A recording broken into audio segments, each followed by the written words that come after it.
Hello everyone. Today we are going to talk about Coleridge's theoretical concepts of imagination and fancy.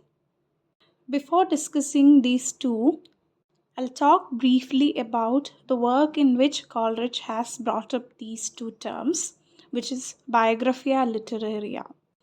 So, Biographia Literaria was published in 1817, and although it is an autobiographical work, it's not a straightforward autobiography as we might imagine it. Instead, it is structured as a rather long and loosely structured work which contains elements of his main critical study, which focuses on ideas such as fancy and imagination. It also discusses elements of creative writing. In other words, Biographia Literaria is a critical study which has autobiographical elements interspersed in it. So, in this book, he talks about the powers of association and the generic differences between fancy and imagination. Chapter 13 of this book begins with the phrase on the imagination or exemplastic power. So, this phrase exemplastic power is very crucial and it literally means unifying. It is the power of bringing together different elements and unifying the different parts into a new whole. First of all, Coleridge distinguishes reason with imagination. So, the difference you can see is that reason analyzes and reduces something into its parts. So it's mainly analytical in nature and is more divisive in that it reduces something into its constituent parts. Whereas imagination puts the parts back together into a whole. By doing so, it reveals a hidden metaphysical unity or it creates a profound or deep meaning. Then, on the other hand, we have fancy, which is merely rational and decorative. It doesn't create, nor does it produce anything new. So, the idea is that imagination is creative in nature, whereas fancy or reason is not. Again, Coleridge divides imagination into two types, which is primary imagination and secondary imagination. Primary imagination is considered to be a basic mental capacity.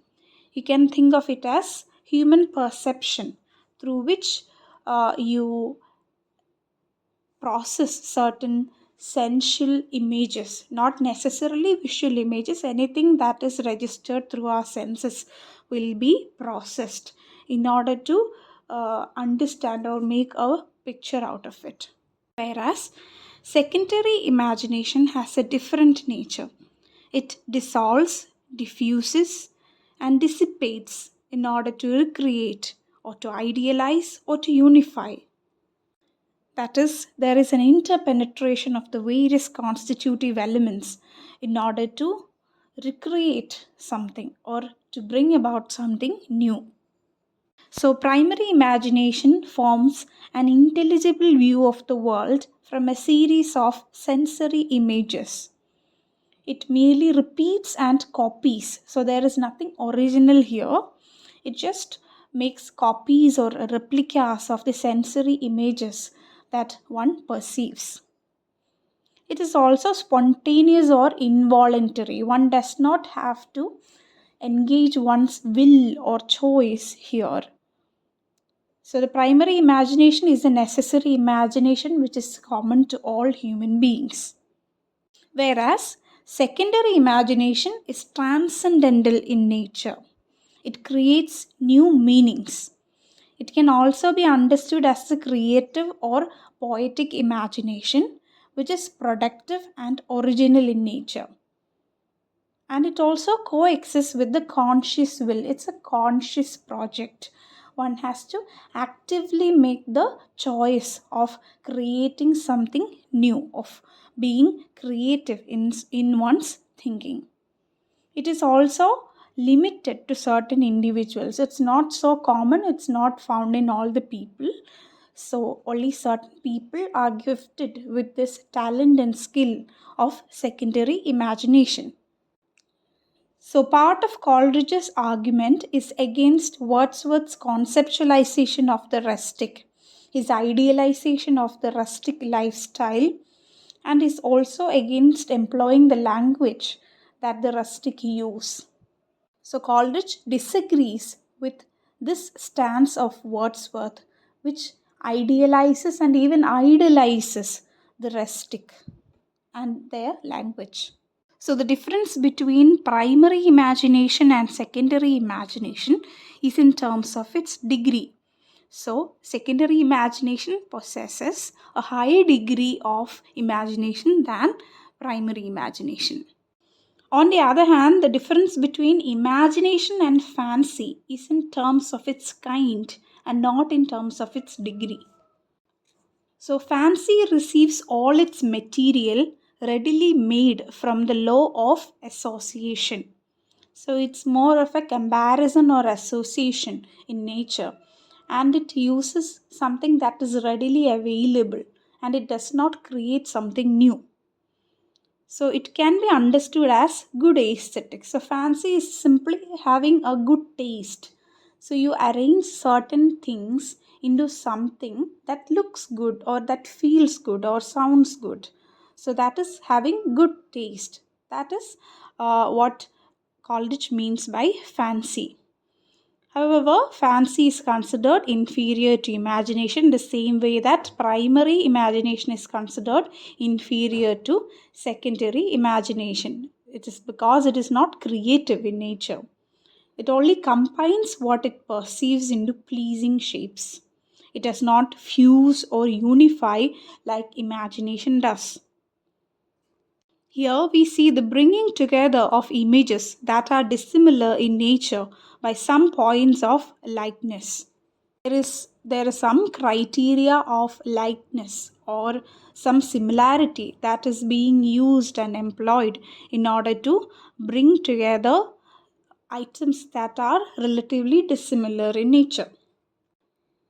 So Coleridge illustrates fancy and imagination with two passages from Shakespeare's Venus and Adonis. As an example of fancy, he gives the following stanza. It reads, "Full gently now she takes him by the hand, a lily present in a gall of snow, on ivory in an alabaster band, so white a friend engirds, so white a foe." So here what Coleridge says is that all the different images stay separate or distinct. They do not interpenetrate. They do not mingle with each other to produce a new image or a new idea. So it remains a case of mere fancy. Fancy is also described by Coleridge as the drapery of poetic genius. It's not the core, only the drapery. Whereas for imagination, he gives another stanza. It reads thus: "Look, how a bright star shooteth from the sky, so glides he in the night from Venus's eye." So here the two images of Adonis riding and of the bright star shooting from the sky intermingle or interpenetrate into each other in order to become a meaningful whole. It creates meaning from the disparate units, but it is essentially remaining as a singular whole. So, it can be quoted as an example of imagination. And for Coleridge, imagination is the soul of poetic genius. Thank you for listening. Kindly like, share, and subscribe my videos.